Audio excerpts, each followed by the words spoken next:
The planet Epsilon Verge was cold and gray. Dust storms rolled across the empty plains, and the sky stayed a dull orange most days. Humans had built a small colony there 10 years earlier. They came to mine rare metals and grow food in sealed greenhouses. Life was hard, but it was peaceful until the Krell arrived. The Krell were tall creatures with hard shells and many legs. They looked like giant insects that walked upright. Their eyes shone like black glass, and they spoke in fast clicks that machines had to translate. The Krell believed in order above all things. They measured everything: strength, speed, weapons, danger. If something did not fit their charts, they removed it. Their ships came without warning. One morning the colony alarms screamed. Bright beams cut through the sky. Krell landing pods slammed into the ground. Soldiers poured out. They moved in perfect lines, never breaking formation. The human defenders fought back, with rifles and grenades. But the Krell numbers were too great. Within 2 hours, the outpost fell. Laura Bennett hid in the drone repair shop when the attack started. She was 32 years old, with short brown hair and steady hands. She fixed machines for a living: supply drones, water pumps, air filters. She liked quiet work and simple tools. That day, she wore her usual gray coveralls, stained with oil. She carried only a small multi-tool in her pocket. No gun, no knife, nothing that looked like a weapon. When the shooting stopped, Krell soldiers dragged the survivors into an open square. About 40 humans stood in a line. Men, women, a few children. They kept their hands up. Laura stood near the middle. She looked straight ahead and tried to breathe slowly. Her heart beat fast, but her face stayed calm. A Krell scanner drone floated above the line. It was a smooth silver ball, the size of a basketball. Thin blue lights swept over each person. A flat voice came from the drone, speaking in clear English. Male, age 38. Carries sidearm. Threat level, moderate. Mark for processing. The guards pulled that man away. Female, age 12. No weapons. Threat level, negligible. They pushed the girl to the side. The drone moved to Laura. The blue light ran over her from head to feet. It paused on her empty hands, then on her coveralls, then on her boots. No metal detected, no energy signature, no explosives. The voice spoke again. Species, human, gender, female, unarmed, age 32, threat level negligible. The drone moved on, without another word. Laura felt a small wave of relief, but she did not relax. She had seen how the Krell worked. They trusted their machines completely. If the scanner said safe, the guards believed it. They did not double-check. They did not look twice. That was their rule. A tall Krell guard stepped close. His name was Vrick 7, though Laura did not know it yet. He had extra stripes on his armor, which meant he was in charge of this group. He clicked something short. The translator on his chest turned it into words. Move forward. Do not speak. Laura walked with the others toward a large metal building the Krell had set up in the center of the ruined outpost. It was their temporary command post. Tall walls rose around it.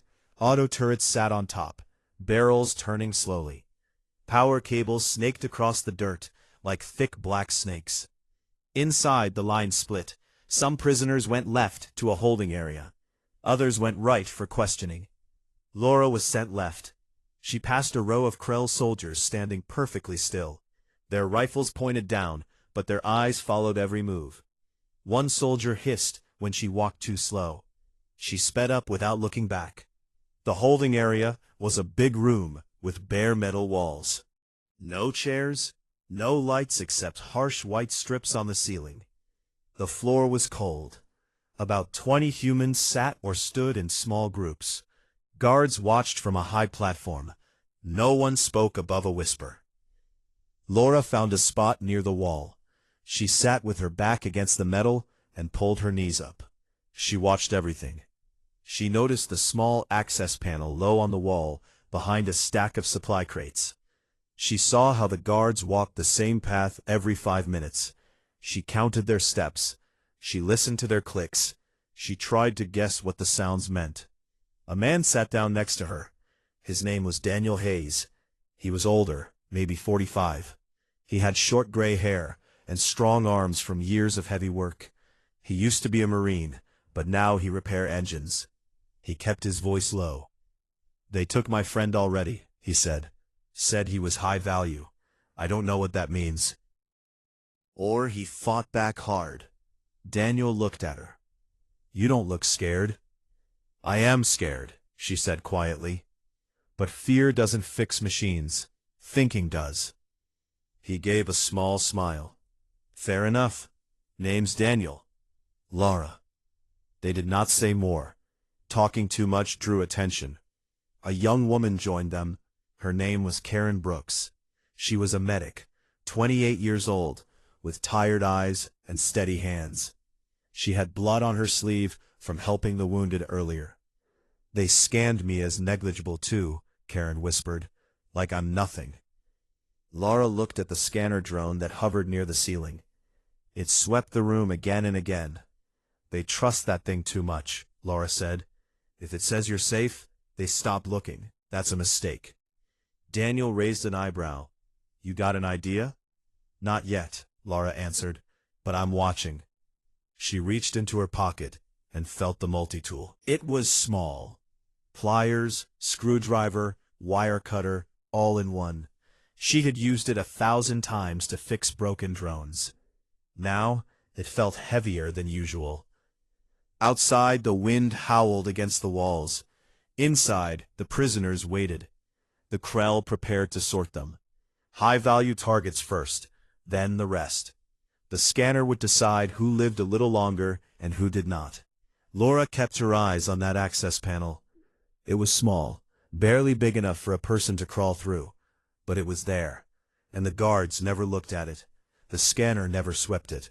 To the Krell, it was just part of the wall. Negligible. She let her breathing slow. She thought about circuits and power flows. She thought about how one small change could break a big system. She thought about how the Krell saw her. Unarmed female. Threat level negligible.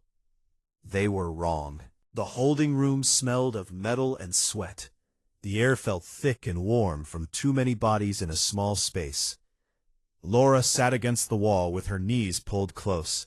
She kept her eyes moving, watching the guards, the door, the ceiling drone, the floor.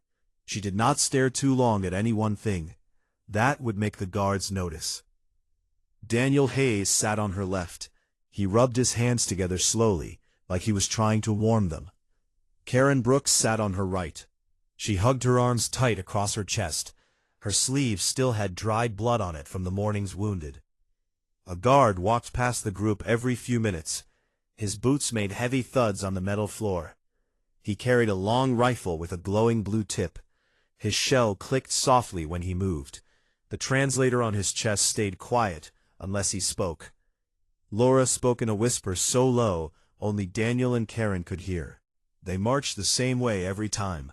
5 steps left, turn. 5 steps right. They never change it. Daniel nodded once. Military habit. Makes them easy to read. Karen looked up. Easy to read for what? Laura did not answer right away. She watched a guard stop at the far end of the room. He clicked into a small device on his wrist. A screen lit up green. He nodded to himself and moved on. They trust their scanner, Laura said finally. It told them I'm nothing. So they treat me like nothing. That means I can get close to things they don't watch. Daniel leaned in a little. Like what? Like that panel. Laura tilted her head toward the stack of crates near the wall. Behind the bottom crate was the small access door she had seen earlier. It was square, about 2 feet wide. Gray paint covered it, same as the wall. A thin line of dust sat along the bottom edge. No one had opened it in a long time. Karen frowned. What's behind it? Probably service ducts, Laura said. Power lines, data cables, air vents. Every big building has them. The Krell built this fast. They would not have sealed everything perfectly. Daniel rubbed his chin. You think you can get in there? Not yet, Laura said, but if I can make a small mess, maybe they look away long enough. A loud click came from the platform above. A Krell officer stepped forward. He was taller than the others, with gold marks on his shoulders. His voice came through the translators in flat words. High-value prisoners, step forward, now. 4 humans stood up slowly. 2 men and 2 women. One of the men had old marine tattoos on his arms. The guards pushed them toward a side door. It slid open with a hiss. The door closed behind them. No one came back out. Karen swallowed hard. They're taking them for questions. Or worse. Laura kept her face still. We have time. Not much, but some. She slipped her hand into her pocket. Her fingers closed around the multi-tool. She pulled it out slowly and held it low between her knees. The tool was black and worn. She opened the small screwdriver bit with her thumbnail. Daniel saw it. You always carry that? Habit, Laura said. Drones break every day on the colony. You learn to keep tools close. She looked at the floor near her feet. A thin crack ran along one metal plate. She pressed the screwdriver tip into the crack and twisted gently. The plate lifted just a fraction. Underneath she saw wires, thin red and black lines running parallel. She closed the tool and put it away. There's power under here, low voltage, probably for lights or sensors. Karen whispered, Can you use it? Maybe, Laura said, but not yet. We wait for the right moment. The room grew quieter as more prisoners were called. The guards took another group, then another. Each time the door hissed open and shut. Each time, fewer people stayed in the holding area. Laura watched Frick 7 walk past again. He was the guard who had pushed her earlier. His eyes swept over the prisoners. When he looked at her, he paused for half a second. Then he moved on.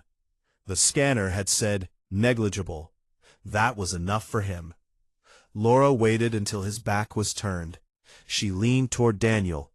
When they call the next group, I need you to make noise. Not big noise, just enough to pull eyes. Daniel nodded. I can do that. Karen looked nervous. What if they shoot you? They won't, Laura said. Not yet. We're still negligible.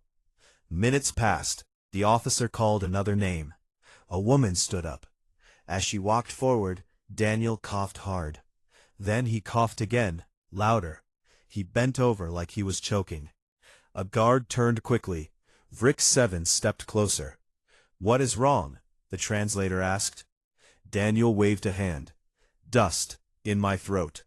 He pointed his rifle at Daniel, but did not fire. Another guard came over. They clicked back and forth. While they looked at Daniel, Laura moved. She slid along the wall, slow and quiet. She reached the crates. She pushed the bottom one just enough to make a gap. Then she dropped to her stomach and crawled behind it. The access panel was right there. She ran her fingers along the edge. It had 4 small screws. She pulled out the multi-tool again. The screwdriver bit fit perfectly. She turned the first screw. It came loose easily. Then the second, the third, the fourth. She lifted the panel. A dark hole opened in front of her. Cool air came out. She could see cables running left and right. A narrow tunnel stretched into darkness. She looked back. Daniel was still talking to the guards. He kept his voice rough and loud. Karen watched with wide eyes. Laura took a deep breath. She slipped the multi-tool into her sleeve. Then she crawled into the hole, head first. The tunnel was tight. Metal pressed against her shoulders. Dust stuck to her coveralls. She moved on her elbows and knees. The tunnel turned left after a few feet. She followed it. Behind her, the panel stayed open just a crack. She did not close it all the way. If she needed to come back fast, she could. She crawled for what felt like minutes. The tunnel sloped down a little. Then it opened into a wider space. She stopped and listened. No footsteps, no clicks. She pulled herself out and stood in a narrow service corridor. Dim red lights ran along the ceiling. Cables hung from hooks. A ladder went up to a higher level. Laura wiped dust from her face. She looked around. She saw a power box on the wall. It had a small screen showing green status lights. Next to it was a data port, round and silver.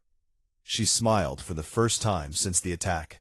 She had tools, she had time, and the Krell still thought she was nothing. But machines could be wrong, and she knew machines better than anyone. She reached for the multi-tool again. There was work to do. Laura moved carefully through the narrow service corridor. The red lights above her head gave everything a strange, bloody glow. Her boots made almost no sound on the metal floor. She kept one hand on the wall to steady herself. The multi-tool stayed ready in her other hand. She passed several small panels and junctions. Each one had labels in Krell script, sharp lines and dots she could not read. But she did not need to read them. She knew machines spoke the same language everywhere. Power in, data out. Control here. After a short walk, the corridor ended at a wider chamber. A big round door blocked the way. It had no handle, just a flat black panel next to it. Laura pressed her palm against the panel. Nothing happened. She expected that. The Krell used biolocks or key codes. Human hands would not open it. She looked up. Above the door ran a thick bundle of cables. They disappeared into the ceiling. One cable was thicker than the others, and glowed faintly blue. That one carried main data. She smiled a little. Data was easier to trick than locks. Laura climbed a short ladder bolted to the wall. At the top, she reached a maintenance hatch. It was smaller than the one she came through, but big enough. She used the multi-tool to loosen the clips. The hatch popped open with a soft hiss. Cool air rushed out. She pulled herself up and crawled inside. This new space was full of humming machines. Tall server racks stood in rows. Small fans spun quietly. Lights blinked green and amber. In the center hung the main scanner orb. It was bigger than the drones outside, almost as tall as Laura. The orb floated on a magnetic ring. Thin beams of light shot out from it every few seconds, sweeping the room like searching eyes. Laura crouched behind a rack and watched. The orb pulsed softly. A low voice came from hidden speakers. Processing new intake. Male. Armed. Threat level, high. Mark for immediate extraction. The voice was calm and flat. It never got excited. It never doubted itself. Laura stayed low. She moved from rack to rack until she reached the back of the orb. A thick cable ran from the floor up into its base. She knelt and examined it. The cable had a small access port, round, silver, with a cover that flipped up easily. She flipped the cover. Inside sat a data jack. Perfect. Laura pulled a thin wire from her multi-tool. It was only 6 inches long, but it had tiny clips on both ends. She had made it herself months ago for quick drone fixes. One end went into the port. The other end she held ready. She needed to be fast. If the orb noticed strange input, it might lock everything down. She took a slow breath and clipped the wire in place. Nothing exploded. No alarms yet. She whispered to herself, "Come on, show me your brain." She opened the smallest screen on her multi-tool. It was just a tiny display, but it could read basic signals. Lines of code scrolled across it, fast and strange. Krell code looked like patterns of sharp angles, but Laura had seen enough alien systems before. Every system had patterns. Every system had weak spots. She watched the flow. Commands went in, data came out. The orb kept classifying prisoners. It never stopped. Then she saw it. A small loop in the code. The orb checked for weapons first, then armor, then energy signatures. Only after that did it look at behavior. If no weapons showed up, it stopped early. Threat negligible. Done. Laura's eyes narrowed. That was the key. The scanner trusted its first read too much. It did not go back and check again, unless forced. She typed quickly on the multi-tool's tiny keys. She wrote a simple command. Not a virus yet. Just a nudge. She sent it through the wire. The orb flickered once. Its lights dimmed for half a second. Then came back bright. The voice spoke again. Re-evaluating local grid. Minor fluctuation detected. Resuming. Laura let out a quiet breath. It worked. The orb had felt the nudge, but did not know what it was. It blamed a power bump. Good. She pulled the wire out slowly. No need to stay connected yet. She needed more time to build something bigger. She crawled back to the hatch and dropped down into the corridor. Her heart beat hard now. Not from fear, from the rush of making something happen. She headed back the way she came. When she reached the access panel near the holding room, she listened first. Voices inside were low. Guards still walked their paths. She pushed the panel open, just enough to slip through. She pulled it almost shut behind her. Then she crawled behind the crates again. Daniel and Karen were still in the same spot. Daniel saw her first. His eyes went wide, but he kept quiet. Karen looked over and almost gasped. Laura slid back to them. She kept her voice very low. I got in. I touched the main scanner, she said. Daniel stared. You're serious? He asked. She nodded. It's big. It floats. It controls everything. I sent a small signal. It noticed, but did not lock me out. Karen whispered. What now? Now we wait, Laura said. They're going to call more prisoners soon. When they do, I need another distraction, bigger this time. Daniel cracked his knuckles. I can fall. Make it look like I'm hurt bad. They'll come check. Laura thought about it. Yes, but don't get shot. We need you. He gave a small grin. I've fallen before. I know how to sell it. Minutes passed. The officer on the platform called another name. A man stood up. Guards moved toward him. Daniel waited until the guards were close. Then he grabbed his chest and dropped to his knees. His body hit the floor hard. Guards turned fast. Vrick 7 ran over. He pointed his rifle down. What is this? The translator demanded. Daniel gasped. Pain. Heart. Help. 2 more guards came. They pulled Daniel up roughly. While they focused on him, Laura moved again. She slipped to the wall panel once more. This time she left it open wider. She crawled halfway in and waited. From inside the tunnel, she could hear the guards arguing in cliques. Daniel kept moaning.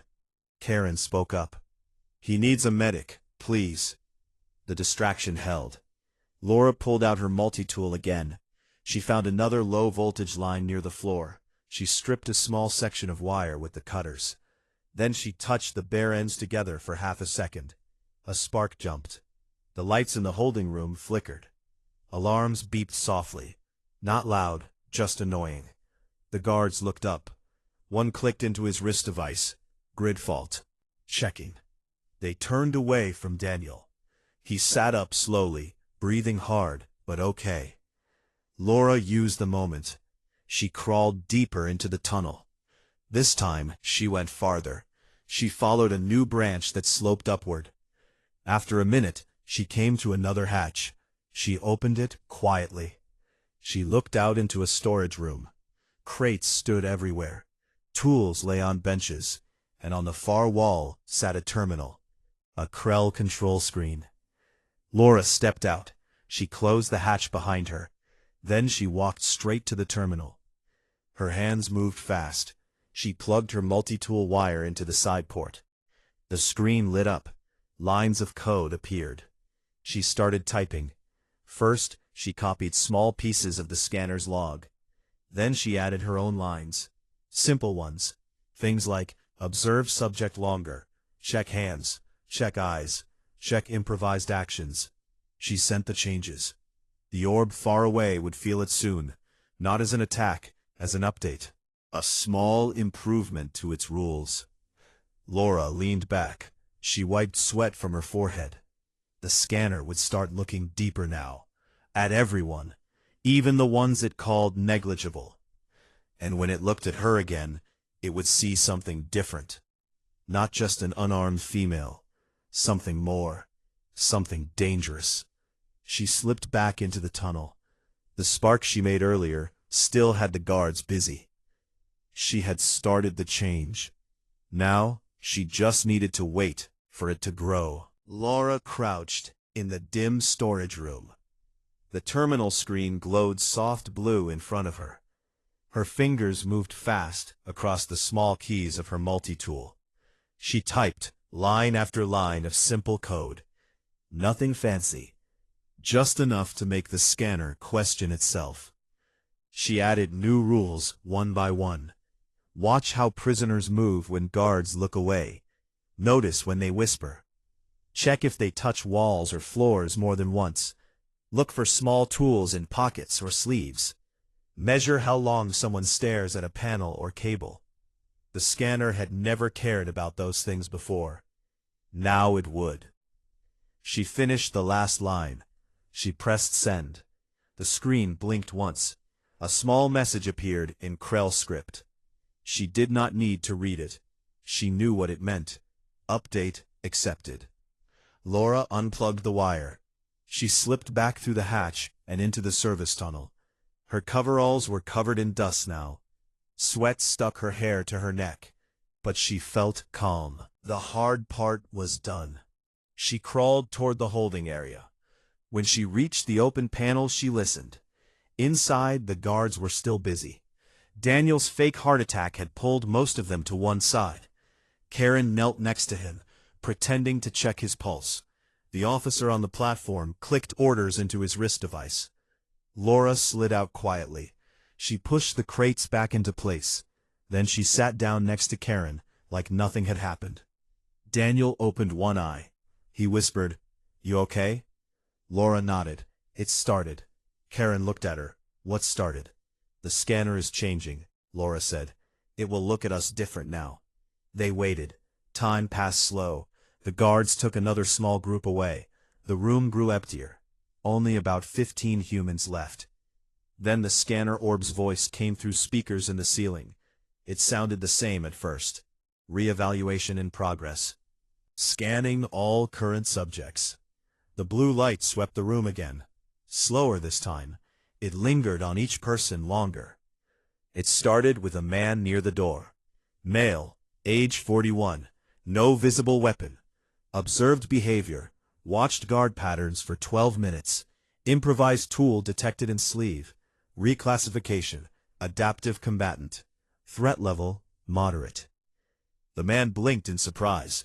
Guards turned toward him fast. He raised his hands higher. The scanner moved on. Female, age 29, medical training confirmed. Observed, assisted injured prisoner. Potential for psychological influence. Reclassification, support asset with disruption capability. Threat level, elevated. Karen's mouth opened a little. She looked at Laura. The light reached Daniel. Male, age 45, former combat experience. Observed, deliberate distraction action, physical resilience high. Reclassification, field operative. Threat level, high. Daniel let out a quiet laugh under his breath. Guess I'm somebody now. Then the light stopped on Laura. It stayed there, longer than on anyone else. The orb hummed louder. Lights inside it flashed red and white. Subject, female, age 32. No weapon detected on initial scan. Behavioral log review, accessed restricted service areas, modified data feed, introduced feedback loop, caused minor grid faults. Observed, calm under observation, high mechanical aptitude, improvised modifications to enemy systems. potential for cascading failure in command structure. The room went quiet. Even the guards stopped moving. The voice continued. Threat reassessment complete. Reclassification. Battlefield variable. Threat level catastrophic when motivated. Priority, immediate containment or elimination. Alarms screamed. Not the soft beeps from before. Loud, sharp wails. Red lights flashed across the walls. The auto turrets outside the building turned with loud whirs. Inside, the ceiling turrets swiveled, their barrels pointed at random spots. The Krell officer shouted clicks. His translator barked, "System error! Override now!" But the scanner kept talking. All human subjects re-evaluated. Adaptive potential confirmed. Unpredictable actions detected. Recommendation: full lockdown. Guards ran in every direction. Some pointed rifles at the prisoners. Others aimed at the ceiling speakers. Confusion spread fast. Laura stood up slowly. She looked straight at Vrick 7. He stood closest to her group. His rifle came up. His compound eyes locked on her. "You," his translator said. "You did this." Laura did not answer. She just watched. One of the ceiling turrets turned toward a group of guards. It fired a short burst. Blue energy bolts hit the floor near their feet. They clicked in panic. Another turret fired at the platform. The officer dove behind a console. Sparks flew. The scanner had turned on its own masters.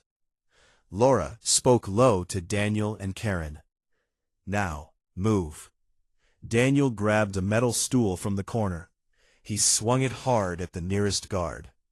The guard blocked with his arm, but Daniel pushed forward. Karen picked up a loose pipe from the floor. She held it like a club. Other prisoners saw what happened. They moved too. One man tackled a guard. A woman threw a crate at another. Chaos filled the room.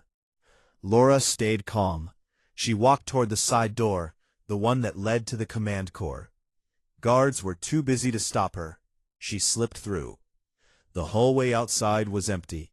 Red lights pulsed. Alarms rang. She ran toward the central chamber where the big scanner orb hung. When she reached it, the orb glowed bright red. Its voice filled the room. Battlefield variable confirmed. All defensive systems realigned. Human subjects designated primary threat. Laura stopped in front of it. She looked up. "You see me now," she said quietly. The orb pulsed. Threat level catastrophic. Engaging containment protocol. A turret in the corner turned toward her, its barrel charged with a high whine. Laura did not run. She raised her multi-tool. She pointed it at the thick cable running into the orb's base. She pressed the wire cutter. The cable snapped. Sparks jumped. The orb flickered hard. Its lights dimmed. The voice cut out mid-sentence. Threat level, TAS. The turret powered down. Its barrel dropped. Laura let out a long breath. She had cut the main power feed. Not enough to kill the whole system. Just enough to stop the immediate attack. But the damage was done. The update she sent had spread. Every Krell scanner in the outpost now saw humans differently. Not as weak captives, as variables that could break anything. Outside, the fighting grew louder. Daniel's voice shouted orders. Karen called for people to group up. Laura turned and ran back. When she reached the holding room, the prisoners had taken control. Guards lay on the floor, some unconscious, some tied with their own belts. Daniel saw her.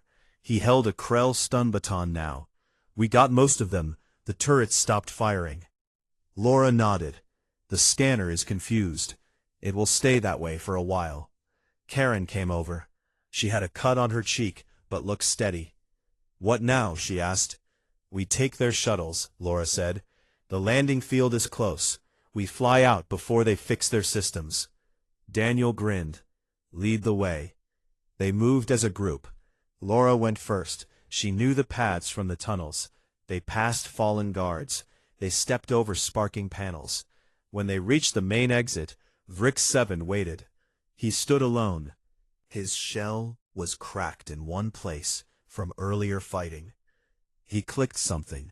The translator said, "You will not leave." Laura stepped forward.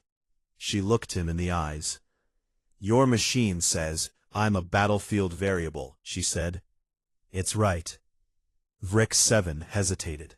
His rifle shook just a little. Behind Laura, the prisoners spread out. They held pipes, batons, stolen rifles. Vrick 7 lowered his weapon slowly. He backed away. Then he turned and ran down a side hall. Laura did not chase him. There was no time. They ran outside into the cold air. Dust swirled around them. Krell shuttles sat in a row on the landing pad. Engines hummed on some. The group climbed into the nearest one. Daniel took the pilot's seat. He had flown similar craft before on colony runs. Laura sat next to him. She pointed to the controls. That one for lift, that one for thrust. The shuttle rose. It tilted and shot forward. Behind them, the command building sparked and smoked. Alarms still screamed. As they climbed into the orange sky, Laura looked back once. The outpost looked small now, a place where machines had ruled perfectly, until one human showed them that perfect could break. The scanner had called her a variable. She had proved it, and the Krell would remember. The stolen Krell shuttle climbed fast into the orange sky of Epsilon Verge. Dust clouds swirled below like angry smoke. Inside the tight cabin, 12 humans sat close together. Some held stolen rifles. Others clutched pipes or batons. No one spoke much. The only sounds were the low hum of engines and the soft beeps from the control panel. Daniel Hayes sat at the pilot controls. His hands moved steady on the sticks. He had flown old colony cargo ships before. Krell shuttles were different. Sharper turns, brighter screens. But the basics stayed the same. Pull up to climb. Push forward to speed. Watch the fuel gauge. Laura Bennett sat in the seat next to him. She stared out the small window. The outpost grew smaller behind them. Smoke rose from the command building. Red lights still flashed in the windows. The scanner's virus had done its job. Systems fought each other now. Turrets shot at shadows. Guards ran in circles. Karen Brooks sat behind Laura. She wrapped a torn piece of cloth around a cut on her arm. Another prisoner, a young man named Paul, helped her tie it tight. Everyone had small wounds. Bruises, scrapes. Nothing deadly. Not yet. Daniel glanced at Laura. "Where to now?" "Head for the old mining ridge," Laura said. "There's a hidden shelter there. We used it for storm drills. The Krell don't know about it. We can hide long enough to call for help." Daniel nodded. He turned the shuttle in a slow arc. The ridge was a line of dark rock on the horizon. It looked far, but the shuttle was fast. For a few minutes the ride was quiet. Then a voice came from the comm panel. It was the scanner's voice, flat and cold. It had found a way to broadcast through the shuttle's speakers. "Human escapees. This is Krell Dominion Command Array. Return to base immediately. Failure to comply will result in pursuit and destruction." Daniel reached to turn it off. Laura stopped his hand. "Let it talk," she said. The voice continued. "Battlefield variable identified. Designation, Laura Bennett. Actions, unauthorized system access, data corruption, prisoner liberation. Threat level remains catastrophic. All units prioritize capture or termination." The cabin went still. Everyone looked at Laura. She kept her eyes on the window. "It knows my name now." Karen leaned forward. "How?" "I gave it too much data," Laura said quietly. "When I changed the rules, it logged everything, every move, every tool, every second I spent in the tunnels." Paul spoke up. "So we're all marked?" Laura shook her head. "No, just me the most. The rest of you are high threats now too, but I'm the one it wants first." Daniel laughed once. Great. We've got our own personal bounty. The shuttle flew on. The ridge grew closer. Dark caves dotted the rock face. One of them was their target, a sealed entrance hidden behind loose boulders. Then the sensors beeped. A red light flashed on the panel. Daniel frowned. Incoming signal. 3 Krell fighters, closing fast from the east. Laura looked at the screen. Small dots moved toward them. They were arrow-shaped ships, fast, armed with plasma cannons. Evasive, she said. Daniel pulled the shuttle into a sharp dive. The ground rushed up. He skimmed low over the dust plains. Rocks flashed past the windows. The fighters followed. Their engines roared behind. Blue bolts shot past the shuttle. One grazed the wing. Sparks flew. The cabin shook. Karen grabbed a support bar. They're too quick. Laura unbuckled. She moved to the back. There was a small weapon station, 2 control sticks, and a targeting screen. She sat down and gripped them. I've flown drones, she said. This can't be much different. The screen lit with crosshairs. She waited. The first fighter came into view. It banked hard to line up a shot. Laura fired. Short bursts of energy bolts streaked out. The first shots missed. The fighter twisted away. She adjusted, fired again. This time 1 bolt hit the engine. Fire bloomed. The fighter spun and crashed into the dust. The second fighter dove low. It fired a spread of bolts. Daniel rolled the shuttle. Most missed. 1 hit the tail. Alarms screamed. Warning lights flashed. Shields at 30%, Daniel called. Laura tracked the second fighter. It came in straight, too confident. She led the shot, fired. The bolts punched through its cockpit. The ship exploded in a bright flash. The third fighter pulled up high. It circled. It did not attack right away. It waited. Laura watched the screen. It's calling for backup. Daniel pushed the engines harder. We won't make it if they get more ships. Laura thought fast. She looked at the comm panel. The scanner's voice still droned in the background. She reached over and opened the transmit channel. This is Laura Bennett, she said clearly. Battlefield variable. You want me? Come get me. The voice answered instantly. Target confirmed. All units converge. Laura smiled thin. Good. She turned to Daniel. Land us in the biggest cave mouth, the one with the overhang. Daniel nodded. He dropped the shuttle low. Dust kicked up in clouds. He skimmed the ground and slid into the wide cave entrance. The shuttle scraped rock. Sparks flew. Then it stopped. Engines whined down. Everyone jumped out. They ran deeper into the cave. The walls were rough and dark. Old mining lights still worked on low power. They cast long shadows. Outside, the third fighter hovered. It scanned the entrance. Then 2 more ships arrived. They landed near the cave mouth. Krell soldiers jumped out. They moved in tight formation, rifles up. Laura stood at the back of the group. She looked at the others. Split up, she said. Find side tunnels. Hide. Wait for night. Then signal the colony relay. Daniel shook his head. We're not leaving you. Laura met his eyes. You have to. I'm the one they want. If I stay visible, they chase me. You get away. Karen stepped close. No, we fight together. Laura touched her arm. You already did. You all did. Now go. The group hesitated. Then Paul nodded first. He led half the prisoners down a side passage. Daniel and Karen stayed a second longer. Daniel gripped her shoulder. Don't die. Laura gave a small smile. Not planning to. They disappeared into the dark. Laura walked back toward the entrance. She stepped into the open. Dust settled around her feet. The Krell soldiers saw her. They raised weapons. Vrick 7 stood at the front. His shell still had cracks. His eyes fixed on her. You, he said through the translator, surrender. Laura raised her empty hands. Your scanner called me catastrophic. You really think I'll just give up? Rick 7 clicked. The soldiers advanced. Above them, the scanner drone from the outpost hovered in.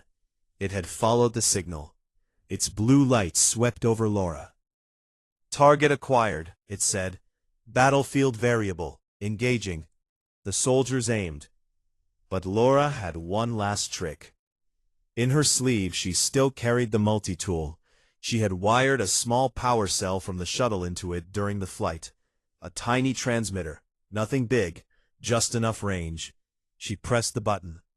Far above in the damaged command building, the virus she planted woke up again. It had waited. Now it sent a final command to every Krell system on the planet. Override, all drones, all turrets, all ships, target nearest Krell life signs, priority 1. The scanner drone above flickered. Its light turned red. It spun, then it fired at Rick 7. The guard dropped. Blue bolts hit the ground around the soldiers. They scattered. Some fired back, some ran. Chaos took over. Laura turned and ran into the cave.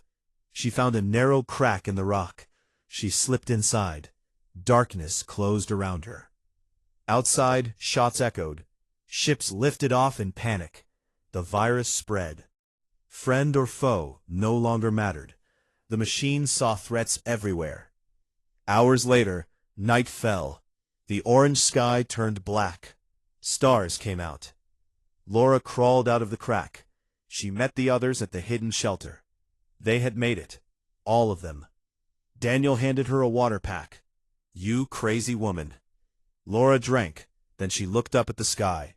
They'll come back, she said, but next time they'll think twice before scanning anyone. Because of you. Laura shook her head. Because of us. One person starts it, the rest finish it. Somewhere in the distance, a Krell ship exploded. The virus kept working. Word spread fast through human channels. A single unarmed woman had turned an enemy fortress against itself. She had become the thing machines feared most. Unpredictable, unclassifiable, a battlefield variable. And humanity had just reminded the galaxy why that mattered.